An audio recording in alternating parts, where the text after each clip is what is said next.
Good morning guys, આજના નવા બ્લોગમાં તમારું સ્વાગત છે। તો સવારે મેં નાહી ધોઈને ફટાફટ એક બાજુ લોટ કરું છું અને આ આપણી જિંદગીનું રોજબરોજનું કાર્ય છે જે હંમેશા ઉઠો ત્યાંથી શરૂ થાય છે અને જ્યાં સુધી તો પણ એ આપણા કામ પૂરા થતા નથી, થઈ જાય છે અને આમાં સમય ક્યાં નીકળી જાય છે એ ખબર નથી પડતી અને આમ ને આમ બાળકો ઘણા એવા મોટા થઈ જાય છે અને આપણે પછી વિચારીએ છીએ કે નાના હતા તો કેટલા સારા અને શાંત હતા। ત્યાં તો મારું અડધું કામ પૂરું પણ થઈ ગયું અને પછી શાક બની ગયું એટલે મેં ઠંડુ કરવા શાક મૂક્યું। શાક ઠંડુ થઈ ગયું એટલે મેં ટિફિનના ડબ્બા ભર્યા અને ભરીને પેક કરીને બેગમાં મૂકી દીધા।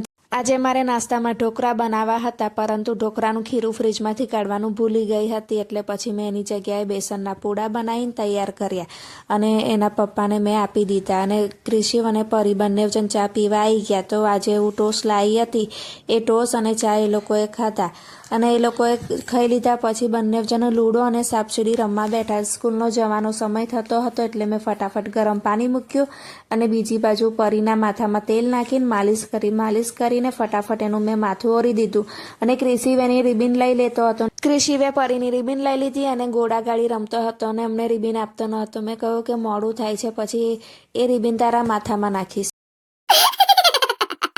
ક્રિશિવ અમને કહેવા લાગ્યો કે મારા માથામાં તો વાળ છે જ નહીં, મારે તો નાના વાળ છે।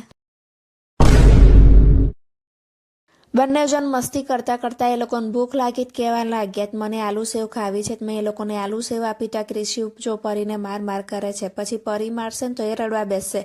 આલુ સેવ ખાઈ લીધા એટલે હવે કહેવા માંડ્યા કે મને ખાખરો આપ, મારે ખાખરો ખાવો છે। તો ખાખરો ખાધો। ત્યાર પછી સ્કૂલે જવાનો ટાઈમ થયો એટલે ક્રિશિવ પરીને એવું કહેતો હતો, ચાલ આપણે બંને સીડીથી નીચે ઉતરી જઈએ। તો કે ના, તું એકલો જ આવું તો મમ્મી જોડે આવીશ।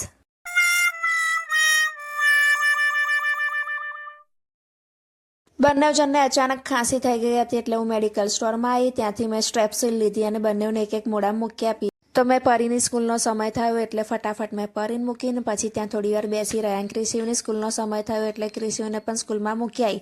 સ્કૂલમાં મૂકીને રસ્તામાંથી મેં આરોનો નળ લીધો, નળ લઈ હું ઘરે આવીને હું પ્લેટફોર્મ પર ચડી ગઈ અને ત્યાર પછી મેં નળ ફિટ કર્યો। નળ ફિટ કરીને ચાલુ કરીને પણ જોયું કે ક્યાંકથી લીકેજ તો નહીં થતું ને પાણી, પછી બરાબર થઈ ગયો। અને સાંજે મારે સેન્ડવિચ બનાવવાનો વિચાર હતો તો હું રસ્તામાંથી બ્રેડ લાવી, ફુદીનો, ધાણા, મરચાં બધું લઈને આવી હતી। લઈને આવી પછી મેં એને સાફ કર્યા અને ધોઈને એની ચટણી બનાવી અને એક ડબ્બામાં ભરીને ફ્રીજમાં મૂકી દીધી કે સાંજે એટલું કામ ઓછું થાય। પછી બહુ બેલ વગાડતો હતો, નક્કી મને લાગ્યું કે હીરું જ આવી છે અને એ જ હતી। હીરું આવી અને એને તારક મહેતા કરી દીધું અને અમે લોકો ક્રિશિવને લઈને ઘરે આવ્યા। હું ચા બનાવતી હતી ત્યાં તો મારા હાથથી એક કપ તૂટી ગયો અને ક્રિશિવ કહ્યું, ચાલ ક્રિશિવ ચા પીવા। તો કે મમ્મી હું પહેલાં તુવેરો ફોલવામાં તારી મદદ કરું ને પછી ચા પીવું। આમ ને આમ સાંજ પડવા આવીને અમે લોકો પરીને લઈને પણ ઘરે આવ્યા। પરીને લઈને ઘરે આવ્યા એટલે થોડું ઘણું રમી અને પછી વહી મને કહેવા માંડે કે મમ્મી હું મારી જાતે સેન્ડવિચ બનાવું છું, તો તું જો કે હું કેવી બનાવું છું। શાબાશ બેટા, બહુત બઢિયા મુન્ના।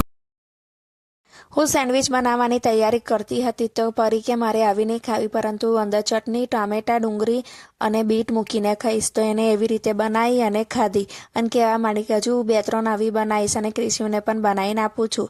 તો એને ક્રિશિવને પણ બનાવીને આપી તો ક્રિશિવ પણ ખાવા માંડ્યો। પછી ક્રિશિવે પણ જીદ કરી મારે પણ સેન્ડવિચ બનાવી છે, તો એને પણ એવી રીતે સેન્ડવિચ બનાવીને આમ ને આમ અમે બધી સેન્ડવિચ બનાવીને ખાઈ લીધું એટલે પરીના પપ્પા માટે સેન્ડવિચ બનાવવાની બાકી હતી તો એ ઘરે આવ્યા ને ફ્રેશ થયા ત્યાં સુધી મેં ફટાફટ એમના માટે સેન્ડવિચ બનાવી અને એમને પણ આપી દીધી।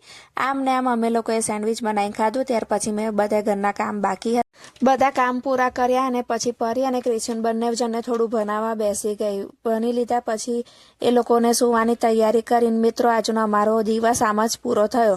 તો તમને આજનો મારો વ્લોગ કેવો લાગ્યો એ મને અવશ્ય જણાવજો ને હા મિત્રો, આવજો, ગુડ